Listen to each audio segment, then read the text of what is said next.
And showtime. Ladies and gentlemen, welcome to another episode of the ChannelPro 5-Minute Roundup. Look at news, trends, and tips for the SMB channel in 5 minutes or thereabouts. My name is Rich Freeman. I am executive editor of the ChannelPro Network, also a co-host of this program. I am joined this week, as I am every week, by your other co-host, Eric Simpson, a business transformation and improvement advisor to MSPs and other IT providers. Eric, how are you? I'm doing well, Rich, doing well. Thank you. How are you doing? Well, all in all, doing okay. I've been doing better. For folks who are watching or listening, basically, you might not know it, but I've got COVID right now. Pretty mild case. Hasn't really, it slowed me down some, definitely this week. But compared to a lot of folks I know, I've really gotten off easy. And you know what? I tested positive again yesterday, hoping that this clears up soon. Yeah, I bet you'll be clear in a day or two.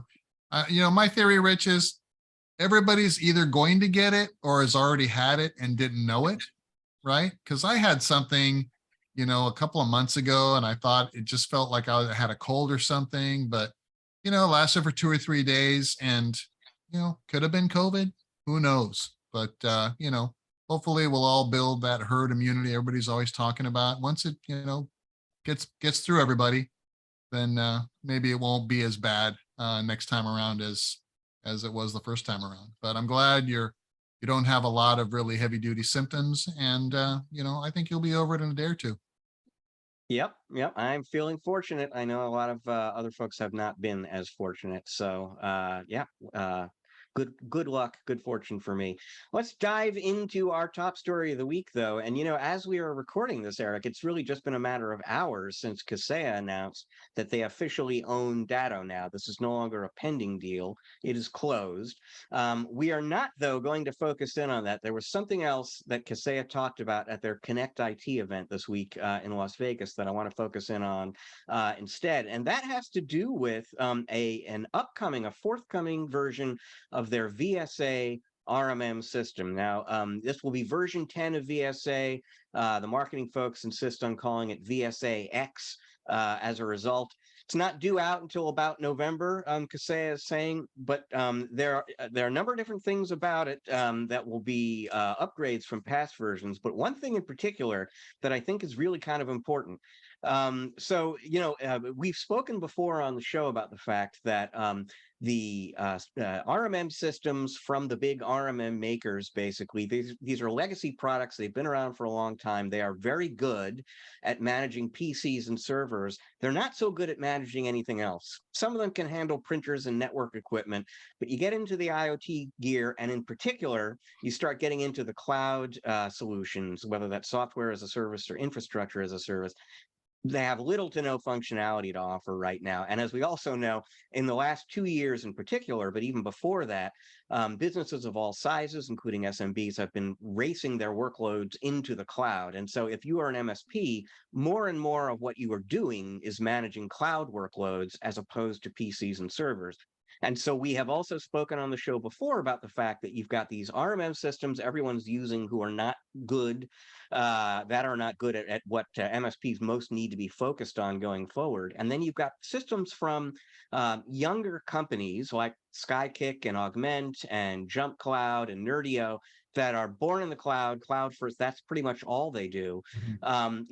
Smaller companies, less money, less brand recognition, but more nimble, born in the cloud, versus the market advantages that a Kaseya, Datto, ConnectWise, Enable have, but they're not doing what MSPs need to be focused on in the future. Well, here comes in about 5 months the next edition of Kaseya's VSA RMM system, and it is going to be able to support not just PCs and servers, but also what Kaseya calls non-traditional endpoints, by which they mean mobile devices, networking gear, printers, IoT devices, and native cloud applications. They're basically saying that this will be one system that through one interface allows you to manage all of the different workloads that you are responsible for.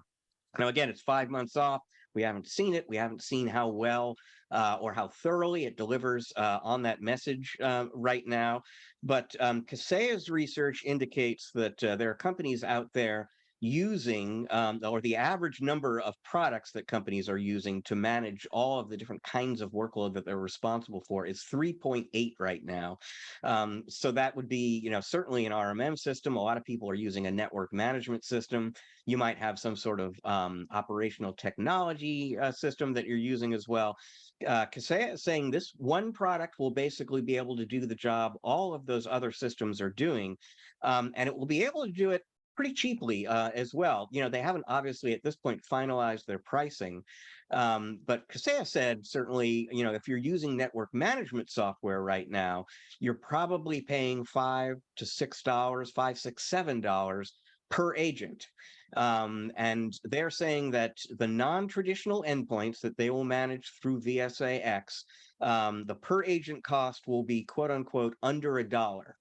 And the per agent cost for mobile devices in particularly will be quote unquote pennies. So this could be kind of a breakthrough in that story that we've been talking about, Eric, in terms of who's going to win the race to get cloud management right. And it also could be an interesting development in the network management system market right now, where you're going to have a company giving people the option of getting network management and RMM and a single product, and the per agent costs on the network management piece of that are going to be pretty low. Yeah, Rich, it's it is interesting that Kaseya has now kind of taken the lead from my scorecard on really adapting their solution to meet the needs of the MSPs and the channel pros that are typically using multiple different monitoring solutions to grab these other devices, these mobile devices, mobile phones, tablets, etc., and the IoT stuff. Because candidly, organizations like the ones we've mentioned on the RMM side traditionally have focused on that, big infrastructure device kind of focus. And more, we're seeing the introduction of tons and tons of new IoT devices into businesses, into homes. I mean, I would probably stake, $1 and say that there have been more new IoT devices entering businesses than traditional, what we consider infrastructure networking devices. I could be wrong on that, but man, I just know that, here at home, I work from my home. I think everything is connected to the internet. I had to increase my bandwidth, right? Because everything is connected to the internet. We got a refrigerator a year ago. It's connected to the internet, Rich. It's crazy, right? And all of those devices are targets for cyber attack, right? We've heard about, these criminals taking over, getting into infrastructure through cameras and things like that, right? So we have to move forward and meet the needs of today's business owners, which means we have to monitor all these devices. And as you and I have talked about many times, Rich, the cost that these MSPs continue to incur to add these services and functionality to meet those client obligations sometimes get a lot of pushback from the clients themselves. Like, why are you charging me more? Well, we have to monitor more stuff, and what got us here won't get us there. So I like the idea of consolidating and simplifying, as always.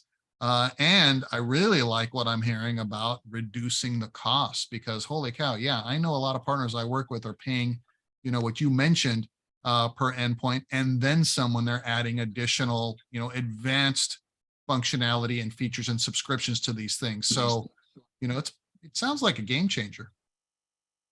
So we're talking about a product that is still close to about half a year from actually reaching the market. And I'm sure there are a lot of people in the audience who are thinking, well, show me. Let's see if it really does what they say it can do. And I think that's a perfectly good response if that's what's in your mind. Let's wait and see when VSA X comes out, what it looks like. But yeah, I mean, just based on everything that we've been told this week, breakthrough is probably a good word to describe what this could be in a couple of different stories that we talk about pretty regularly here. Now, let's move on to your tip of the week here, Eric. And it reminds me of a line that I know channel pros used to hear from their customers a lot in the past. Maybe they still hear it. Hey, we've got a guy. Yep, yep. So the tip of the week is really to develop your response to a new sales prospect when you're qualifying them for services and their response is, well, we've already got somebody that takes care of that for us. We've got a guy, right? So I'm going to use a typical, topical example. I'm going to use cybersecurity, right?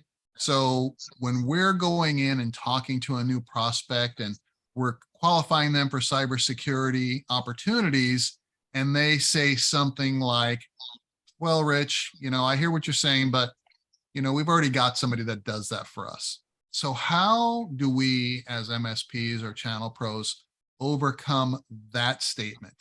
And I'm just going to deliver a very simple response that can be adapted to a lot of situations. But the response sounds something like this, Rich. So, hey, Eric, thanks for stopping by, but we've already got somebody that handles our cybersecurity for us. Oh, that's great to hear, Rich. I'm glad to hear that, you've got someone that's taking care of those needs for you. Just a quick question. How do they demonstrate that to you, that they're taking care of everything? That's it. Very simple. How do they demonstrate that? Especially if the prospect is regulated, right? They need to meet compliance requirements or introduce, then the question might be, or maybe prior to that, you're asking if they have cyber liability insurance, right? And you can tie it back to that. Well, how do they demonstrate that to you? Or how do they demonstrate that they're maintaining compliance against your cyber liability insurance policy? Are they meeting with you on a regular basis? Are they having strategic conversations? Are they demonstrating it with reporting and evaluating your compliance to your business needs? So again, just introducing the question, because Rich, I remember back when I had my MSP, the thing that we always used to go after were the backups. Nobody could figure out, and I couldn't understand why these other competitors couldn't figure out how to configure and back up critical data properly. But we would always find mistakes or, stuff that was just out there, wasn't being backed up, that kind of thing. So the first thing we would do in an assessment was go, hey, would it be okay if we assess to make sure, right? Because that's the follow-up. Well, how do they demonstrate that? Well, I don't really know. Would it be okay if we just did an assessment for you just to confirm what you think is happening? So again, you're creating this uncertainty and this doubt, right? Creating this wedge between what they think is going on and what might not be going on. So you're just trying to get them to say yes to in this case, a cybersecurity assessment, right? If it's a backup conversation, would it be okay if we assessed your backup? Cybersecurity is a little bit easier nowadays because everybody's concerned with it and it's the topic of the moment. And when you can share that you can do an unobtrusive, right, non-obtrusive cybersecurity assessment. Hey, we leave no trace. We'll do this really simply, and we'll grade you on a score of, A through F on where you are in this regard. And now you'll have the evidence or the data in order to make that decision. So you're just trying to get them to say yes for you to do the assessment so that you can find out where those low-hanging fruit discussion points are to then move forward with that sales conversation. So good, proven piece of advice there. And what it also calls to mind, of course, is that competitors of yours can be using the same technique against you. So make sure that you are demonstrating to your cybersecurity customers what you're doing to protect them. Make sure that you're not leaving yourself vulnerable to the tactic you just described, Eric. Absolutely. Well, I mean, there's just simply too much risk on both sides of the fence. And we've talked about this many times, Rich, as well. You as the MSP is at the greatest risk you've ever been in your business from the threat of your clients, getting attacked or getting ransomed, because they're going to look to you and they're going to blame you when something happens, and it's never your great client that you've known for 15 years that brings you into court. They'll say something to you, Rich, like we talked about before. Hey, Eric, I'm so sorry. It's not me, but my attorney or my insurance carrier, is going to subpoena you for a day in court. I'm so sorry about that. Right. So yeah, it's imperative that you're doing everything to demonstrate compliance, deliver what you say you're going to deliver.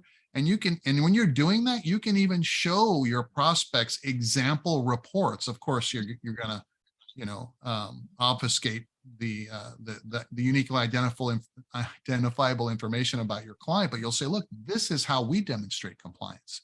Holy cow, here's an example. Could we do an assessment for you and see how you come up?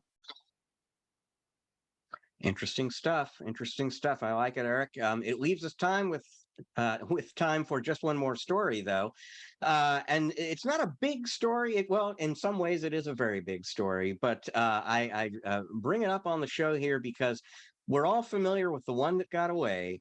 And the one that got away has finally been caught, Eric. And the one that got away was caught in Cambodia quite recently by a fisherman in a Cambodian village on the Mekong River, who caught what experts are saying is the largest freshwater fish ever caught in recorded history. As far as we know, this is the biggest freshwater fish ever caught. It is a stingray, and it shows you how much I know. I didn't realize a stingray is actually a freshwater fish, but stingray caught in the Mekong River, weighing, get this, 661 pounds, Eric. That is a major fish, right? I don't even know how you haul that thing in exactly, but if you've ever been pining after the one that got away, it made its way to Cambodia, grew to 661 pounds, and now it's been caught. Yeah, what is that thing eating? Stingrays? I thought they had little slit mouths. I mean, that thing must be eating all day, every day. Holy cow! Yeah, that. Yeah. So sightings of Nessie in the Mekong River is really this gigantic stingray. And congratulations to the fisherman for what must be one hell of a trophy. Folks, that is all the time we've got this week. We thank you so much for joining us. We're going to be back again next week with another episode of the show for you. You know what? We are both a video and a podcast these days. So if you are watching the video right now, but you're into podcasts, go to wherever you get your podcasts, whether that's Spotify, Google, Apple, Stitcher, you name it, you're going to find us there. Please subscribe, rate, review so other folks can find the show too. If you are listening to us now, but you want to check us out on video, you want to go to the ChannelPro Network channel on YouTube. Another opportunity for you to subscribe. And if you take an extra second, click that little bell icon, you'll get notified when the new episodes go up. I have got all sorts of reporting out of Kaseya and their Connect IT event this week up at ChannelProNetwork.com. And we have got great new stuff for you there every day that's about what's going on in the industry, how to grow your business. So please visit ChannelProNetwork.com every day. If you want to learn more about Eric and the work he does with his clients, your destination should be ErickSimpson.com. That is ERICK Simpson.com. Once again, we thank you so much for joining us. We're going to see you again in a week, folks. Until then, please enjoy the rest of your week. Eric and I are enjoying the rest of your week already.